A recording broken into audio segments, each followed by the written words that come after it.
My childhood crush that rejected me suddenly declares she wants to be with me, just as I was about to propose to her younger sister. I am Victor, 26 years old, and my childhood friend, Amelie, is also 26. We are both from Las Vegas, Nevada. We grew up knowing each other since we were children, and our families eventually became close-knit, celebrating our birthdays, Christmas, and New Year's together.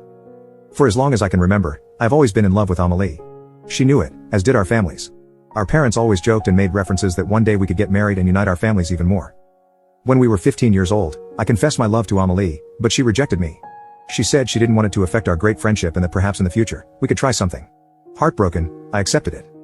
When we were 18 years old, about to enter college in Pasadena, I confessed my love to Amelie again, but she said no.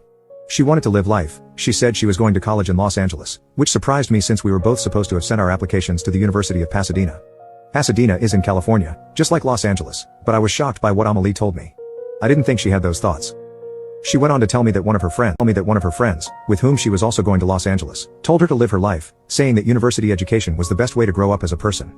This way, she could experience everything, and when she entered marriage, she would do so without any regrets. She encouraged me to do the same and said that when we met again, we would be ready to start something. I didn't say anything in response, I just nodded since I understood that Amelie didn't view relationships and commitment the same way I did. This is how I started my university life with a broken heart. From time to time, I would look at Amelie's social networks and see how she posted pictures of the parties she attended at the university with other boys and girls. This made me feel sad, and it started to affect my academic performance. When I realized this, I decided to leave Amelie behind and focus on myself and my studies. I spent a year focusing on improving in college and started exercising, as I wasn't in good shape. One day, while running around the university, I saw a young woman who looked familiar. It was Amelie's younger sister, Haley. I was surprised and went to greet her. She was also surprised and blushed, which I thought was very sweet. I asked her what she was doing at this university and joked, "You didn't come here just to meet me, did you?" That made her blush even more, and we both laughed. I remembered that when we were younger, Haley and I barely talked since I only had eyes for Amelie. Whenever Haley was alone with me, she would always find an excuse to leave. I asked Haley if she wanted me to show her the campus. A little nervous, she said yes. That's how our university years went by, and I got to know Haley better. I was surprised to see how much we had in common, and over time, I realized I liked her. I loved the way she looked at me and convinced her to exercise with me. Unlike Amelie, Haley had always been on the lighter side, and I was amazed by the incredible transformation she underwent. 2 years later, we decided to start dating because I had fallen in love with her, and she confessed that she had always had feelings for me. However, she knew I only had eyes for Amelie and didn't want to interfere with my love for her sister. Knowing that Haley was that kind of woman made me love her even more. By the time I graduated, I decided to stay in Pasadena, look for a job, and find an apartment while waiting for Haley to finish her final year of college. During the years we were in college, Haley and I would come home in the summer and spend time together, but Amelie never came back. She said she was too focused on her studies. Haley and I decided not to tell our parents about our relationship since we knew they might meddle a bit. We planned to tell them later. By the time Haley graduated, I already had a job where I could work happily. Since Haley had studied the same as I did, she could join the same company as me, but in another department. In case you're wondering, we both studied systems engineering. 2 years passed in which Haley and I focused on our relationship and our work. I had prepared a surprise for Haley. I wanted to propose to her in front of our families. So, I took 2 days off work to go to my parents' house, where both our families would gather for the weekend. I wanted to give her the surprise then. On Thursday, I mentioned to Haley that I had to go to my parents' house for something not very important and told her she could join me on Saturday. She looked a little confused but said she was fine with it. When I arrived at my parents' house, they greeted me warmly, and so did my sisters. My mother then said, "See who's here." When I turned to the living room, I saw Amelie. She got up quickly to greet me and tried to kiss me on the cheek, but I pulled away. She looked confused, and my mother told me, "Son, get ready because in the evening, we'll all get together for dinner." I knew that meant my family and Amelie's family were going to meet for dinner. I thought it was fantastic since with everyone there, it would be easier to share my surprise with them and Haley.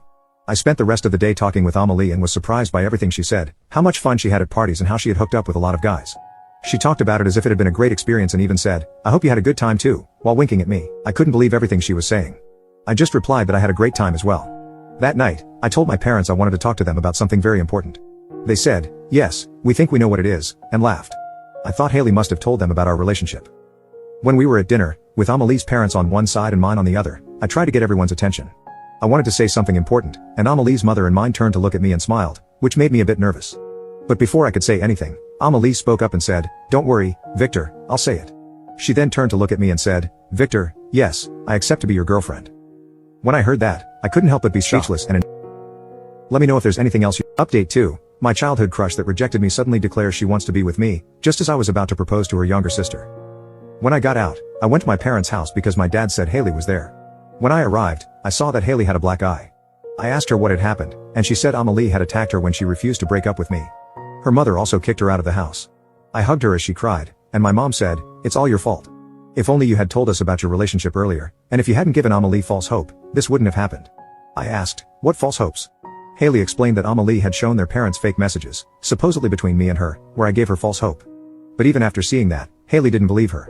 That's when Amelie exploded and punched her. I hugged Haley again and told her everything would be fine. My mom, still upset, said, "Because of this, our New Year's celebration was ruined." My dad told her to shut up.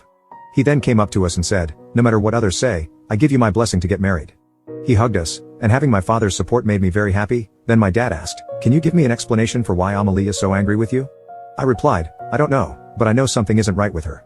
My mom didn't seem convinced by my explanation, so I let her look at my phone to show her that there were no messages between me and Amelie. Only then did she calm down and apologize for how she had acted. That's when Haley and I decided to return to Pasadena. As the days went by, my dad called me to tell me what had happened with Amelie. At first, I didn't want to hear it, but in the end, I decided to listen.